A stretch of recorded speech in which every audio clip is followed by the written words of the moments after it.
Hello ಸ್ನೇಹಿತರೆ, ಹೇಗಿದ್ದೀರಾ? ಎಲ್ರೂ ಆರಾಮಲ್ವಾ? ಮೇಧಾ ಫಾರ್ ಟೀಚರ್ಸ್ ಯೂಟ್ಯೂಬ್ ಚಾನೆಲ್ಗೆ ನಿಮ್ಮೆಲ್ಲರಿಗೆ ಸ್ವಾಗತ. ಇವತ್ತು ನಾವು ಸಾಮಾನ್ಯ ವಿಜ್ಞಾನದ ಕೆಲವು ಪ್ರಶ್ನೋತ್ತರಗಳನ್ನ ಚರ್ಚಿಸ್ಲಿಕ್ಕಿದ್ದೇವೆ. ಇವತ್ತಿನ ಪ್ರಶ್ನೆ ಏನಿದೆ ನೋಡಿ, ಅದು ಎಲ್ಲಾ ತರದ ಎಕ್ಸಾಮಿಗೆ ಏನಾಗ್ತದೆ, ಹೆಲ್ಪ್ ಆಗ್ತದೆ ನಿಮಗೆ. ಸೊ ಇವತ್ತಿನ ಟಾಪಿಕ್ ಏನಂತ ಹೇಳಿದ್ರೆ, ಶಕ್ತಿಯ ಪರ್ಯಾಯ ಆಕಾರಗಳು. ಅಂದ್ರೆ ಶಕ್ತಿಯ ಯಾವ ರೀತಿಯ ಆಕಾರಗಳೆಲ್ಲ ಇದೆ ಅದರ ಬಗ್ಗಿನ ರಿಲೇಟೆಡ್ ಕ್ವೆಶನ್ಸ್ ಅನ್ನ ನಾವಿವತ್ತು ಡಿಸ್ಕಸ್ ಮಾಡ್ಲಿಕ್ಕಿದ್ದೇವೆ. ಹಾಗಾದ್ರೆ ಟೈಮ್ ವೇಸ್ಟ್ ಮಾಡದೆ ಶುರು ಮಾಡೋಣ ಬನ್ನಿ. ಮೊದಲಿನ ಪ್ರಶ್ನೆ, ಕೆಳಗಿನವುಗಳಿಂದ ಸಾಂಪ್ರದಾಯಿಕ ಶಕ್ತಿಯ ಮೂಲವನ್ನ ಗುರುತಿಸಿರಿ. ಇದರಲ್ಲಿ ಸಾಂಪ್ರದಾಯಿಕ ಶಕ್ತಿಯ ಮೂಲ ಅಂದ್ರೆ ಏನು? ಸಾಂಪ್ರದಾಯಿಕ ಅಂತ ಹೇಳಿದ್ರೆ ಕನ್ವೆನ್ಷನಲ್ ಎನರ್ಜಿ.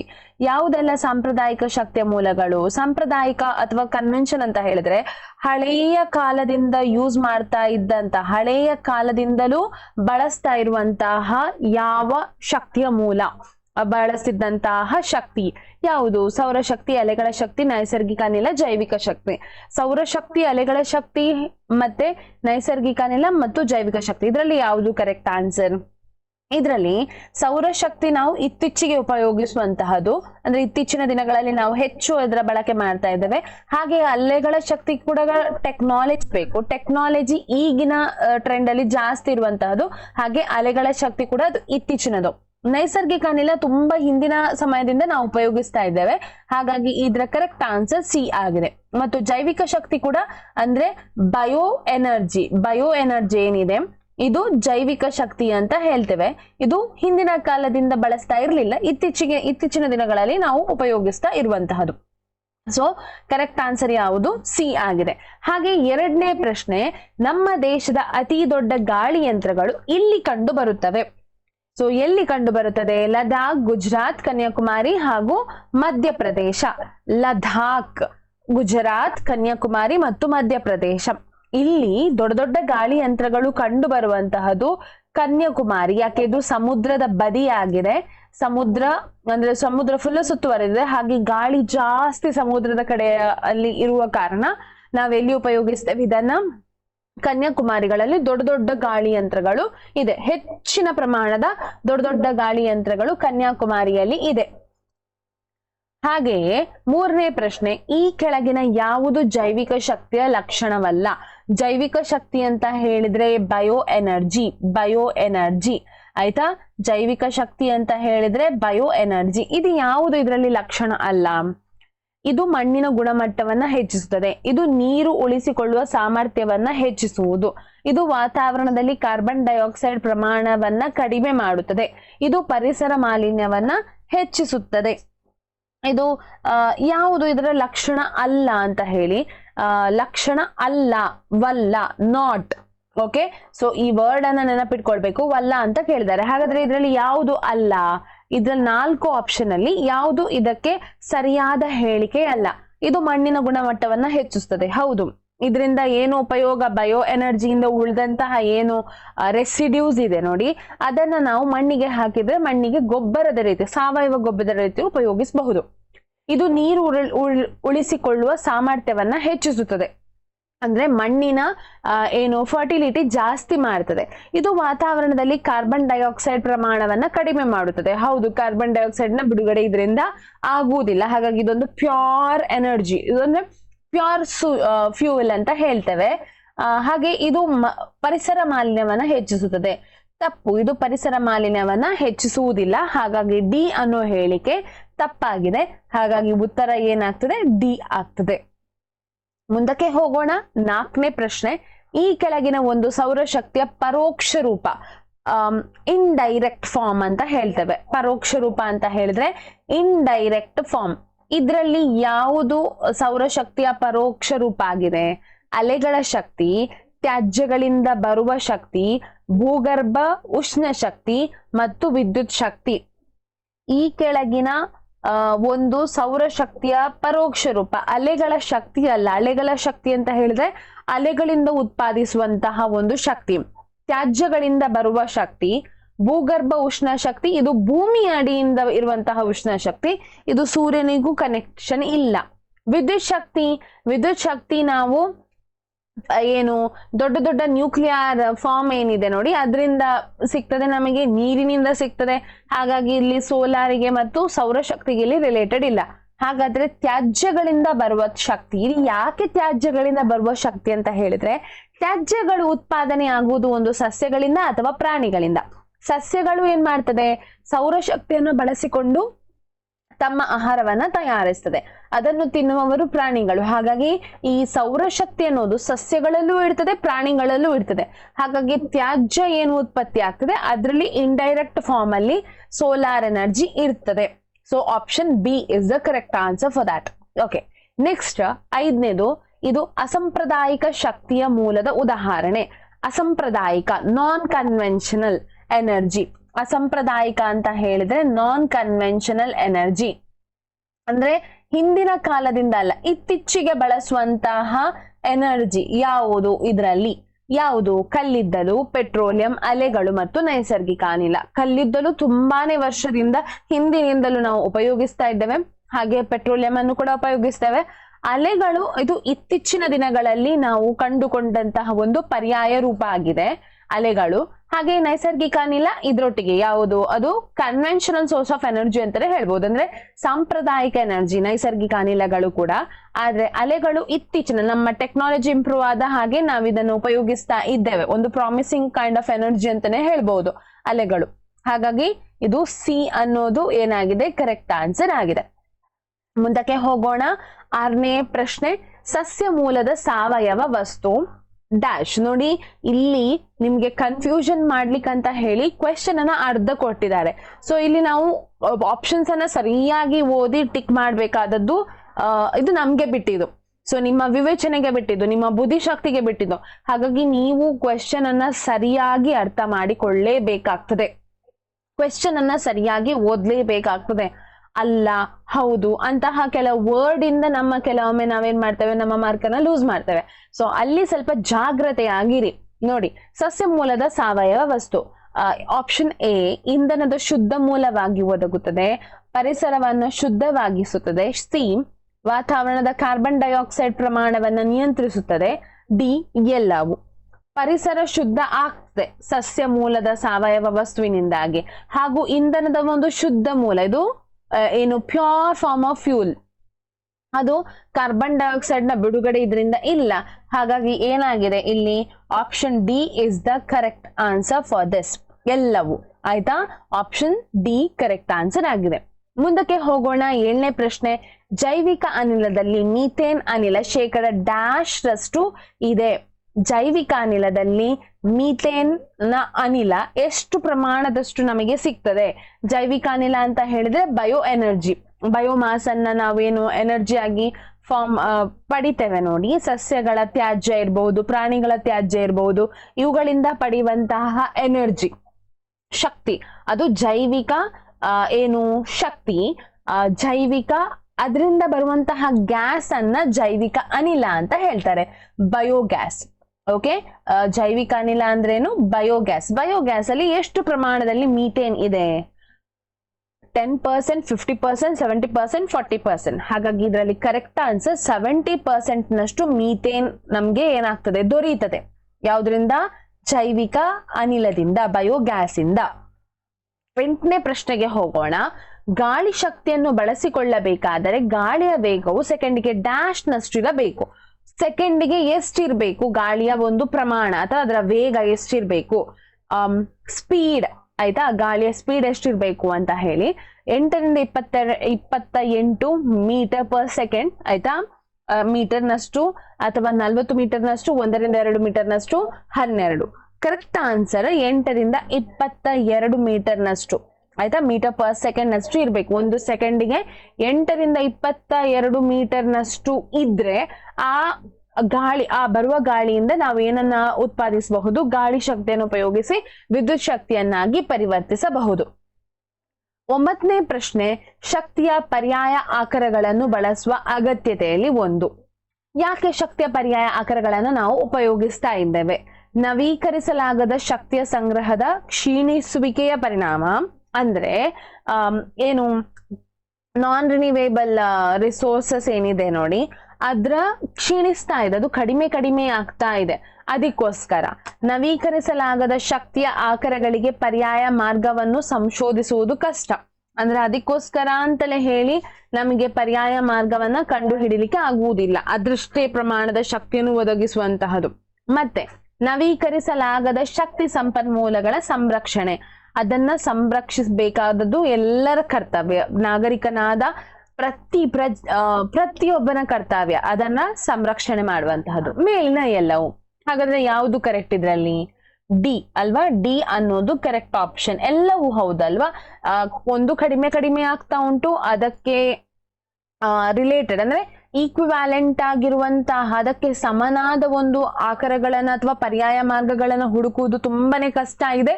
ಮತ್ತೆ ಏನಾಗಿದೆ, ಅದರ ರಕ್ಷಣೆ ಕೂಡ ನಮ್ಮೆಲ್ಲರ ಕರ್ತವ್ಯ ಆಗಿದೆ. ಹಾಗಾಗಿ D is the correct answer for that. Okay, 10th ಕ್ವೆಶ್ಚನ್ಗೆ ಹೋಗೋಣ. 10ನೇ ಪ್ರಶ್ನೆ, ಅಸಾಂಪ್ರದಾಯಿಕ ಶಕ್ತಿಯ ಆಕಾರಗಳು. ಇವು ಪರಿಸರ ಸ್ನೇಹಿಯಾಗಿದೆ, ಪರಿಸರ ಮಾಲಿನ್ಯವನ್ನು ಉಂಟು ಮಾಡುವುದಿಲ್ಲ, ಶುದ್ಧ ಸುಸ್ಥಿರ ಪರಿಸರದ ಅಭಿವೃದ್ಧಿಯಲ್ಲಿ ಪಾತ್ರ, ಮೇಲಿನ ಎಲ್ಲವೂ. ಏನಾಗಿದೆ 10ನೇದಕ್ಕೆ ಯಾವುದು ಕರೆಕ್ಟ್? ಅಸಾಂಪ್ರದಾಯಿಕ ಶಕ್ತಿಯ ಆಕಾರಗಳು, non conventional source of energy, ಅಂದ್ರೆ ಇತ್ತೀಚೆಗೆ ಉಪಯೋಗಿಸುವಂತಹ ಯಾವುದೆಲ್ಲ ಶಕ್ತಿ ಆಕಾರಗಳಿವೆ ಇವುಗಳ ಒಂದು ಗುಣಲಕ್ಷಣಗಳು ಯಾವುವು? ಒಂದು ಪರಿಸರ ಸ್ನೇಹಿ, ಇಕೋ ಫ್ರೆಂಡ್ಲಿ ಆಗಿರ್ಬೇಕು, ಪರಿಸರ ಮಾಲಿನ್ಯವನ್ನು ಉಂಟು ಮಾಡದೇ ಇರಬೇಕು, ಶುದ್ಧ ಸುಸ್ಥಿರ ಪರಿಸರದ ಅಭಿವೃದ್ಧಿಯಲ್ಲಿ ಪಾತ್ರ, ಮೇಲಿನ ಎಲ್ಲವೂ. ಹಾಗಾದ್ರೆ ಯಾವುದು correct answer? D is the correct answer. D ಏನಾಗಿದೆ? ಕರೆಕ್ಟ್ ಆನ್ಸರ್ ಆಗಿದೆ. ಹಾಗಾಗಿ ಮುಂದಕ್ಕೆ ಹೋಗೋಣ. 11ನೇ ಪ್ರಶ್ನೆ, ಸೌರಶಕ್ತಿಯನ್ನು ವಿದ್ಯುತ್ ಶಕ್ತಿಯಾಗಿ ಮಾರ್ಪಡಿಸಲು ಬಳಸುವ ಉಪಕರಣ. ಸೌರಶಕ್ತಿಯನ್ನು ವಿದ್ಯುತ್ ಶಕ್ತಿಯಾಗಿ ಮಾರ್ಪಡಿಸಲು ಉಪಯೋಗಿಸುವ ಸಾಧನ ಸೌರ ಜಲತಾಪಕ. ಸೌರ ಜಲತಾಪಕ ಅಂತ ಹೇಳಿದ್ರೆ solar water heater. Solar water heater. ಜಲತಾಪಕ ಅಂತ ಹೇಳಿದ್ರೆ solar water heater. Water heater ನೀರು ಬಿಸಿ ಆಗ್ಲಿಕ್ಕೆ ನಾವು ಮನೆಗಳಲ್ಲೆಲ್ಲ ಉಪಯೋಗಿಸ್ತೇವಲ್ವಾ, ಅದು. ಸೌರ ಒಲೆ, ಸೋಲಾರ್ ಸ್ಟವ್.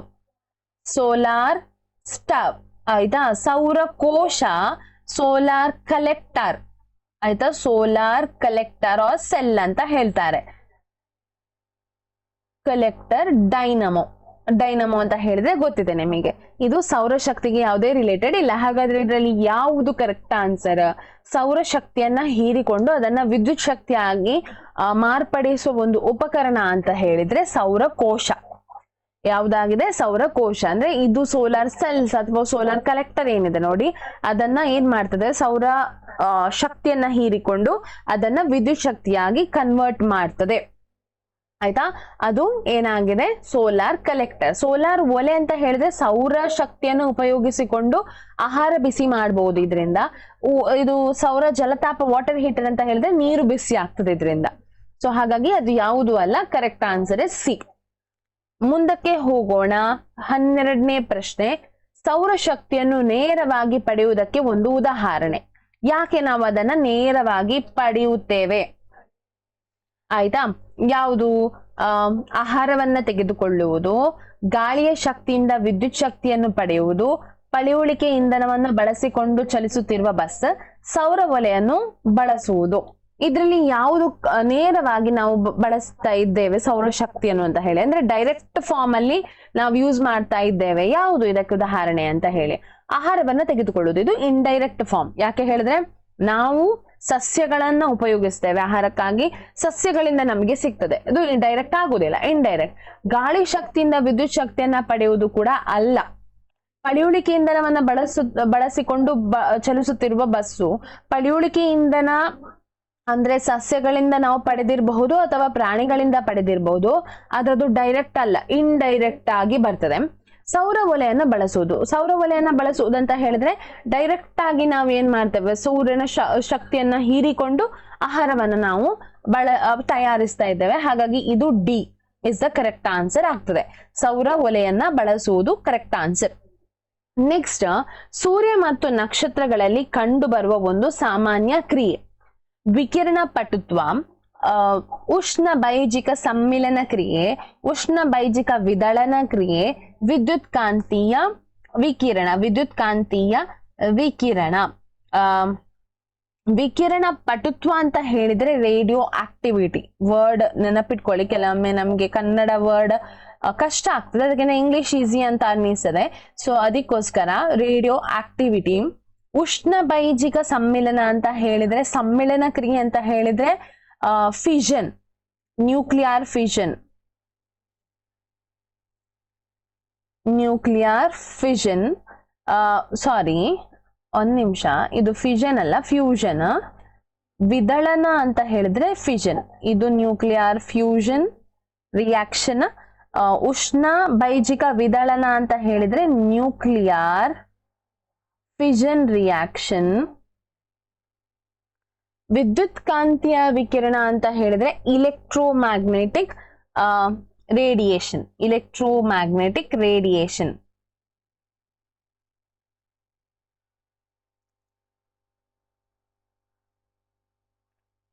ಮ್ಯಾಗ್ನೆಟಿಕ್ ರೇಡಿಯೇಷನ್ ಅನ್ನೋದು. ಓಕೆ, ಈಗ ರೇಡಿಯೋ ಆಕ್ಟಿವಿಟಿ ಈ ಕ್ರಿಯೆ ನಡೀತದ ಸೂರ್ಯ ಮತ್ತು ನಕ್ಷತ್ರಗಳಲ್ಲಿ? ಇಲ್ಲ. ರೇಡಿಯೋ ಆಕ್ಟಿವಿಟಿ ಯಾವಾಗ ಇದಾಗ್ತದೆ ಅಂತ ಹೇಳಿದ್ರೆ, ಇದು ರೇಡಿಯೋ ಆಕ್ಟಿವ್ ಎಲಿಮೆಂಟ್ಸ್ ಏನಿದೆ ನೋಡಿ, ಯುರೇನಿಯಂ ಅಂತಹ ಎಲಿಮೆಂಟ್ಸ್, ಅದು ತನ್ನ ಅಸ್ಥಿರ ನ್ಯೂಕ್ಲಿಯನ್ನ ಹೊಂದಿದೆ. ಅದರ ಎಲ್ಲ ಅಣುಗಳ ಅಥವಾ ಧಾತುಗಳ ಮಧ್ಯದಲ್ಲಿ ಒಂದು ನ್ಯೂಕ್ಲಿಯಸ್ ಅಂತ ಇರ್ತದೆ. ಸೊ ಅದು ಅನ್ಸ್ಟೇಬಲ್ ನ್ಯೂಕ್ಲಿಯನ್ನ ಹೊಂದಿರುವಾಗ ಅದು ತನ್ನ ಎನರ್ಜಿಯನ್ನ ಲೂಸ್ ಮಾಡ್ತದೆ. ಆ ಎನರ್ಜಿಯನ್ನ ಲೂಸ್ ಮಾಡುವಾಗ ಅದೇನ್ ಮಾಡ್ತದೆ, ರೇಡಿಯೇಷನ್ ಅನ್ನ ಎಮಿಟ್ ಮಾಡ್ತದೆ. ಆಯ್ತಾ, ರೇಡಿಯೇಷನ್ ಅನ್ನ ಎಮಿಟ್ ಮಾಡ್ತದೆ. ಸೊ ಹಾಗಾಗಿ ರೇಡಿಯೋ ಆಕ್ಟಿವ್ ರೇಸ್ ನಮಗೆ ಅದರಿಂದ ಎಮಿಟ್ ಆಗ್ತಾ ಇರ್ತದೆ, ಅಂದ್ರೆ ಅದು ಹೊರಸೂಸ್ತಾ ಇರ್ತದೆ. ಯಾವುದು? ಯುರೇನಿಯಂ ಅಂತಹ ಕೆಲವು ಧಾತುಗಳು, ಯುರೇನಿಯಂ,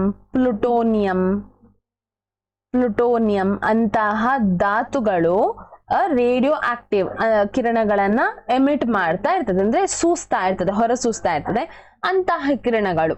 ಆಯ್ತಾ. ಮತ್ತೆ ಉಷ್ಣ ಬೈಜಿಕ ಸಮ್ಮಿಳನ ಅಂತ ಹೇಳಿದ್ರೆ, ಫ್ಯೂಷನ್ ರಿಯಾಕ್ಷನ್ ಅಂತ ಹೇಳಿದ್ರೆ, ಒಂದು ಸಣ್ಣ ನ್ಯೂಕ್ಲಿಯೈ ಇನ್ನೊಂದು ಸಣ್ಣ ನ್ಯೂಕ್ಲಿಯೊಂದಿಗೆ ಒಟ್ಟಿಗೆ ಆಗುವ ಕ್ರಿಯೆಯನ್ನ, ಅಂದ್ರೆ ಸಣ್ಣ ಸಣ್ಣ ಎರಡು ನ್ಯೂಕ್ಲಿಯಸ್ಗಳು ಒಟ್ಟಾಗುವುದು. ಇದರಲ್ಲಿ ಹೈಡ್ರೋಜನ್ ಐಸೋಟೋಪ್ಸ್ ಅನ್ನ ಉಪಯೋಗಿಸ್ತಾರೆ. ಆಯ್ತಾ, ನೆನಪಿಟ್ಕೊಳ್ಳಿ, ಇದರಲ್ಲಿ ಹೈಡ್ರೋಜನ್ ಐಸೋಟೋಪ್ಸ್ ಗಳನ್ನ ಉಪಯೋಗಿಸ್ತಾರೆ. ಒಂದು ಹೈಡ್ರೋಜನ್ ಐಸೋಟೋಪ್ಸ್ ಅನ್ನ ಇನ್ನೊಂದು ಹೈಡ್ರೋಜನ್ ಐಸೋಟೋಪ್ಸ್ ನೊಟ್ಟಿಗೆ ಅದನ್ನ ಹಿಟ್ ಮಾಡಿ ಅದನ್ನ ಒಂದೇ ಆಗುವಂತೆ ಮಾಡುವುದು. ಅದು ಏನಾಗಿದೆ, ಅದು ಹೀಲಿಯಂ ಆಗುವಂತೆ ಮಾಡ್ತಾರೆ. ಅಂದ್ರೆ ನೀವು ಗೊತ್ತಿರ್ಬಹುದು, ಹೈಡ್ರೋಜನ್ ಅನ್ನೋದು ಅದರ ನ್ಯೂಕ್ಲಿಯಸ್ ಅಲ್ಲಿ, ಹೈಡ್ರೋಜನ್ ಅಂತ ಹೀಗಿದ್ರೆ ಅದರ ನ್ಯೂಕ್ಲಿಯಸ್ ಅಲ್ಲಿ ಒಂದು ಪ್ರೋಟಾನ್ ಮಾತ್ರ ಇರ್ತದೆ, ಒಂದು ಪ್ರೋಟಾನ್ ಇರ್ತದೆ, ನೋ ನ್ಯೂಟ್ರಾನ್. ಆಯ್ತಾ, ನ್ಯೂಟ್ರಾನ್ ಇರುವುದಿಲ್ಲ. ಅದಕ್ಕೋಸ್ಕರ ಇದಕ್ಕೆ ಒಂದು ನ್ಯೂಟ್ರಾನ್ ಅನ್ನ ಇದಕ್ಕೆ ಇದರ ಹತ್ರ ಕಳಿಸಿ, ಅದರ ನ್ಯೂಕ್ಲಿಯಸ್ ನ ಕಳಿಸಿ ಹೊಡಿಸ್ತಾರೆ. ಆಗ ಅದೆರಡು ಜಾಯಿನ್ ಆಗ್ತದೆ, ಬೇರೆ ಐಸೋಟೋಪ್ಸ್ ಆಗ್ತದೆ, ಹೈಡ್ರೋಜನ್ ಬೇರೆ ಐಸೋಟೋಪ್ಸ್ ಫಾರ್ಮ್ ಆಗ್ತದೆ. ಸೊ ಈ ಕ್ರಿಯೆಯನ್ನ ಫ್ಯೂಷನ್ ಅಂತ ಹೇಳುವಂತಹದ್ದು. ಆಯ್ತಾ, ಸೂರ್ಯ ಮತ್ತು ನಕ್ಷತ್ರಗಳಲ್ಲಿ ಆಗುವಂತಹ ಕ್ರಿಯೆ ಇದೆ, ಸಮ್ಮಿಳನ ಕ್ರಿಯೆ, ಫ್ಯೂಷನ್ ರಿಯಾಕ್ಷನ್. ಉಷ್ಣ ಬೈಜಿಕ ವಿದಳನ ಅಂತ ಹೇಳಿದ್ರೆ, ಫಿಷನ್ ರಿಯಾಕ್ಷನ್ ಅಂತ ಹೇಳಿದ್ರೆ, ನ್ಯೂಕ್ಲಿಯರ್ ರಿಯಾಕ್ಟರ್ ಗಳಲ್ಲಿ, ದೊಡ್ಡ ದೊಡ್ಡ ಪವರ್ ಪ್ಲಾಂಟ್ಸ್ ಎಲ್ಲ ಏನಿದೆ ನೋಡಿ, ಅಲ್ಲೆಲ್ಲ ಈ ಕ್ರಿಯೆ ನಡೀತದೆ, ಉಷ್ಣ ವಿದಳನ ಕ್ರಿಯೆ, ಫಿಷನ್ ರಿಯಾಕ್ಷನ್. ಇದ್ರಲ್ಲಿ ಏನ್ ಮಾಡ್ತಾರೆ ಅಂತ ಹೇಳಿದ್ರೆ, ಫಿಷನ್ ರಿಯಾಕ್ಷನ್ ಅಲ್ಲಿ ಏನ್ ಮಾಡ್ತಾರೆ ಅಂತ ಹೇಳಿದ್ರೆ, ಯುರೇನಿಯಂ ನಂತಹ ಧಾತುಗಳು, ಯಾವುದೆಲ್ಲ ಧಾತುಗಳು ರೇಡಿಯೋ ಆಕ್ಟಿವ್ ರೇಸ್ ಅನ್ನ ಬಿಡ್ತದೆ ನೋಡಿ, ಆ ಧಾತುಗಳಿಗೆ ಒಂದು ನ್ಯೂಟ್ರಾನ್ ಇಂದ ಹಿಟ್ ಮಾಡಿದಾಗ ಆ ಒಂದು ಅದರ ನ್ಯೂಕ್ಲಿಯೈ ಒಡೆದು ಸಣ್ಣ ಸಣ್ಣ ಎರಡಾಗ್ತದೆ. ಇದು ಒಂದು ಧಾತು ಎರಡಾಗ್ತದೆ. ಇದನ್ನ ಫಿಷನ್ ರಿಯಾಕ್ಷನ್ ಅಂತ ಇದು ಮಾಡೋದು. ಇದನ್ನ ಕಂಟ್ರೋಲ್ಡ್ ಫಾರ್ಮ್ ಅಲ್ಲಿ ಉಪಯೋಗಿಸಬಹುದು, ಒಂದು ವ್ಯವಸ್ಥೆಯ ಒಳಗೆ ನಾವು ಅದನ್ನ ಬಳಸಬಹುದು. ಸೊ ಹಾಗಾಗಿ ಉಷ್ಣ ವಿದಳನ ಕ್ರಿಯೆ ಏನಿದೆ ನೋಡಿ, ಪವರ್ ಪ್ಲಾಂಟ್ಗಳಲ್ಲಿ, ದೊಡ್ಡ ದೊಡ್ಡ ಪವರ್ ಪ್ಲಾಂಟ್ಗಳಲ್ಲಿ ಇದನ್ನ ಉಪಯೋಗಿಸ್ತಾರೆ. ಆದ್ರೆ ಸಮ್ಮಿಳನ ಕ್ರಿಯೆಯನ್ನ ಉಪಯೋಗಿಸುವಂತಹ ಸಿಸ್ಟಮ್ ನಮ್ಮಲ್ಲಿ ಇಷ್ಟರ ತನಕ ಇಲ್ಲ. ಆದ್ರೆ ಒಂದು ಪ್ರಾಮಿಸಿಂಗ್ ರಿಯಾಕ್ಷನ್ ಇದು, ತುಂಬಾ ದೊಡ್ಡ ಪ್ರಮಾಣದಲ್ಲಿ ಶಕ್ತಿಯ ಬಿಡುಗಡೆ ಆಗ್ತದೆ ಎರಡು ಕ್ರಿಯೆಯಲ್ಲಿ ಕೂಡ. ಆದ್ರೆ ಅದನ್ನ ಆ ಶಕ್ತಿಯನ್ನ ಸ್ಟೋರ್ ಮಾಡುವಂತಹ ಸಿಸ್ಟಮ್ ನಮ್ಮಲ್ಲಿ ಇಲ್ಲ. ಯಾವ್ದ್ರಲ್ಲಿ? ಫ್ಯೂಷನ್ ರಿಯಾಕ್ಷನ್ ಅಲ್ಲಿ. ಆದ್ರೆ ಫ್ಯೂಷನ್ ರಿಯಾಕ್ಷನ್ ಅನ್ನ ನಾವು ನಡೆಸ್ತೇವೆ. ಹಾಗಾಗಿ ದೊಡ್ಡ ದೊಡ್ಡ ಪವರ್ ಪ್ಲಾಂಟ್ ಗಳನ್ನ ಉಪಯೋಗಿಸಿ ನಮ್ಗೆ ಎಲೆಕ್ಟ್ರಿಸಿಟಿ ನಾವು ಅದನ್ನ ಉತ್ಪಾದನೆ ಮಾಡ್ತೇವೆ. ವಿದ್ಯುತ್ ಕಾಂತೀಯ ವಿಕಿರಣ ಅಂತ ಹೇಳಿದ್ರೆ ಇಲೆಕ್ಟ್ರೋಮ್ಯಾಗ್ನೆಟಿಕ್ ರೇಡಿಯೇಷನ್. ಇಲೆಕ್ಟ್ರೋಮ್ಯಾಗ್ನೆಟಿಕ್ ರೇಡಿಯೇಷನ್ ಅಂತ ಹೇಳಿದ್ರೆ ಏನಂತ ಹೇಳಿದ್ರೆ ಇದು ಇಲೆಕ್ಟ್ರೋಮ್ಯಾಗ್ನೆಟಿಕ್ ವೇವ್ಸ್ ಕೆಲವೊಮ್ಮೆ ಟ್ರಾನ್ಸ್ಮಿಟ್ ಆಗ್ತದೆ ಬೇರೆ ಬೇರೆ ವಿಷಯಗಳಲ್ಲಿ. ಸೊ ಈಗ ಸೂರ್ಯನೇ ಆಗಿರಬಹುದು, ಇಲೆಕ್ಟ್ರೋಮ್ಯಾಗ್ನೆಟಿಕ್ ರೇಡಿಯೇಷನ್ ಸೌಂಡ್ ಇಂದ ಆಗಿರಬಹುದು, ಬೇರೆ ಬೇರೆ ರೇಡಿಯೇಷನ್ಸ್ ಬಿಡುಗಡೆ ಆಗ್ತದೆ ನೋಡಿ, ಅದನ್ನ ಇಲೆಕ್ಟ್ರೋಮ್ಯಾಗ್ನೆಟಿಕ್ ರೇಡಿಯೇಷನ್ಸ್ ಅಂತ ಹೇಳ್ತಾರೆ. ವಿಕಿರಣ ಅಂತ ಹೇಳಿದ್ರೆ ರೇಡಿಯೇಷನ್. ಓಕೆ, ಸೊ ಇದರಲ್ಲಿ ಕರೆಕ್ಟ್ ಆನ್ಸರ್ ನಿಮ್ಗೆ ಗೊತ್ತಾಯ್ತು, ಉಷ್ಣ ಸಮ್ಮಿಳನ ಕ್ರಿಯೆ ನಡೆಯುವಂತಹದ್ದು. ಮುಂದಕ್ಕೆ ಹೋಗೋಣ. 14ನೇ ಪ್ರಶ್ನೆ, ಸಾರ್ವಜನಿಕ ಸಾರಿಗೆ ವ್ಯವಸ್ಥೆಯನ್ನು ಉಪಯೋಗಿಸುವಂತೆ ಜನರಿಗೆ ಪ್ರೋತ್ಸಾಹಿಸುವುದರಿಂದ ಆಗುವ ಉಪಯುಕ್ತತೆ. ಪರಿಸರ ಚೆನ್ನಾಗಿ ಅರಿತುಕೊಳ್ಳಬಹುದು, ಸಮಯದ ಉಳಿತಾಯ, ಶಕ್ತಿಯ ಕೊರತೆಯನ್ನು ನೀಗಿಸಬಹುದು, ಹೆಚ್ಚಿನ ಸೌಲಭ್ಯ ಸಿಗುತ್ತದೆ. ಪರಿಸರವನ್ನ ಚೆನ್ನಾಗಿ ಅರಿತುಕೊಳ್ಳಬಹುದು ಅಲ್ಲ. ಯಾಕೆ ಅರಿತುಕೊಳ್ಳಬಹುದು? ಇದು ಒಂದು ಪರ್ಸನಲ್ ಪಾಯಿಂಟ್ ಆಫ್ ವ್ಯೂ ಆಗ್ತದೆ.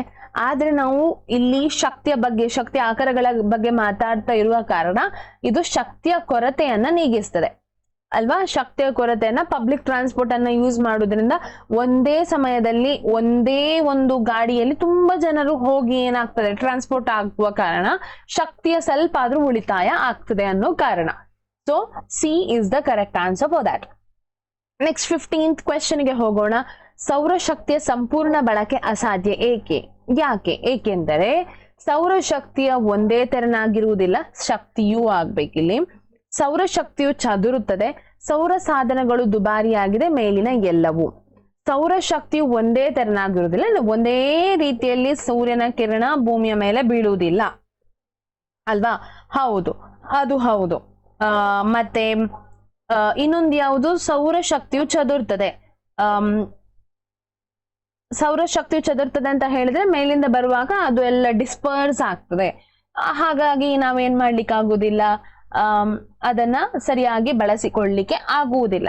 ಮತ್ತೆ ಸೌರ ಸಾಧನಗಳು ದುಬಾರಿ ಆಗಿದೆ. ಸೋಲಾರ್ ಕಲೆಕ್ಟರ್ ಅಥವಾ ಸೋಲಾರ್ ಸೆಲ್ ಏನು ಹೇಳಿದೆ ನೋಡಿ, ಅದು ತುಂಬಾ ಕಾಸ್ಟ್ಲಿ ಅಂತ ಹೇಳಿ. ಹೌದು, ಸಣ್ಣ ಸಣ್ಣ ಪೀಸಿಗೆ ಕೂಡ 1 ಕಿಲೋವ್ಯಾಟ್ ಸಿಸ್ಟಮಿಗೆ ಒಂದು 5,000 to 10,000 ರೂಪಾಯಿಗಳಷ್ಟು ಇರ್ತದೆ. ಹಾಗೆ 3 ಕಿಲೋವ್ಯಾಟ್ ಉಪಯೋಗಿಸುವಂತಹ ಸೋಲಾರ್ ಸೆಲ್ಸ್ ಏನಿದೆ ನೋಡಿ 10,000. ಜಾಸ್ತಿ ಅಮೌಂಟ್ ಇರುವ ಕಾರಣ ಸೌರ ಸಾಧನಗಳು ದುಬಾರಿ ಆಗಿದೆ. ಮೇಲಿನ ಎಲ್ಲವೂ, ಇದೆಲ್ಲವೂ ಕೂಡ ಇದರದೇ ಆಪ್ಷನ್ ಆಗಿರುವ ಕಾರಣ D is the correct answer. Last ಪ್ರಶ್ನೆ, 16ನೇ ಪ್ರಶ್ನೆ. ಹರಿಯುವ ನೀರಿನ ಶಕ್ತಿಯನ್ನು ಉಪಯೋಗಿಸಿ ಉತ್ಪಾದನೆ ಮಾಡುವ ಶಕ್ತಿ ಯಾವುದು? ಬೆಳಕಿನ ಶಕ್ತಿ, ವಿದ್ಯುತ್ ಶಕ್ತಿ, ಉಷ್ಣ ಶಕ್ತಿ, ರಾಸಾಯನಿಕ ಶಕ್ತಿ. ಹರಿಯುವ ನೀರಿನಿಂದ ಜೋಗ್ ಫಾಲ್ಸ್ ಅಲ್ಲೆಲ್ಲ ನಾವು ಆ ನೀರಿನ ಪ್ರಮಾಣವನ್ನ ಏನು ಉಪಯೋಗಿಸಿ ನಾವು ಯಾವ ಶಕ್ತಿಯನ್ನ ತಯಾರಿಸ್ತೇವೆ? ನಾವು ಉಪಯೋಗಿಸುವಂತಹದ್ದು ಅಥವಾ ನಾವು ತಯಾರಿಸುವಂತಹದ್ದು ವಿದ್ಯುತ್ ಶಕ್ತಿ. ಹಾಗಾಗಿ B is the correct answer. B, ಬೆಳಕಿನ ಶಕ್ತಿಯನ್ನು ನಮ್ಗೆ ತಯಾರಿಸ್ಲಿಕ್ಕೆ ಆಗುದಿಲ್ಲ, ಹಾಗೆ ಉಷ್ಣ ಶಕ್ತಿಯನ್ನು ಕೂಡ ತಯಾರಿಸ್ಲಿಕ್ಕೆ ಆಗುದಿಲ್ಲ, ಅದೇ ರೀತಿ ರಾಸಾಯನಿಕ ಶಕ್ತಿಯನ್ನು ಕೂಡ ನಮ್ಗೆ ತಯಾರಿಸ್ಲಿಕ್ಕೆ ಆಗುದಿಲ್ಲ. ಹರಿಯುವ ನೀರಿನಿಂದ ನಾವು ವಿದ್ಯುತ್ ಶಕ್ತಿಯನ್ನ ತಯಾರಿಸಿಕೊಳ್ಳಬಹುದು, ಉತ್ಪಾದನೆ ಮಾಡಬಹುದು. ಸೊ ಬಿ ಕರೆಕ್ಟ್ ಆನ್ಸರ್ ಆಗಿದೆ. ಇವಿಷ್ಟು ಇವತ್ತಿನ ತರಗತಿಯಲ್ಲಿ ನಾವು ಕಲ್ತಂತಹದ್ದು. ಇವತ್ತು ನಿಮಗೆ ಕ್ಲಾಸ್ ಏನಾದ್ರೂ ಇಷ್ಟ ಆಗಿದ್ರೆ ಅಥವಾ ಉಪಯೋಗಕ್ಕೆ ಬಂತು ಅಂತ ಆದ್ರೆ ಪ್ಲೀಸ್ ಲೈಕ್ ಮಾಡಿ. ನಿಮ್ಮ ಫ್ರೆಂಡ್ಸ್ ಯಾರೆಲ್ಲ ಪ್ರಿಪೇರ್ ಆಗ್ತಿದ್ದಾರೆ ಎಕ್ಸಾಮಿಗೆ ಅವರೊಟ್ಟಿಗೆ ಈ ವಿಡಿಯೋನ ಶೇರ್ ಮಾಡಿ, ಹಾಗೂ ಚಾನೆಲ್ ಅನ್ನ ತಪ್ಪದೆ ಸಬ್ಸ್ಕ್ರೈಬ್ ಮಾಡಿ ಅಂತ ಹೇಳ್ತಾ ಎಲ್ಲರಿಗೂ ಧನ್ಯವಾದಗಳು.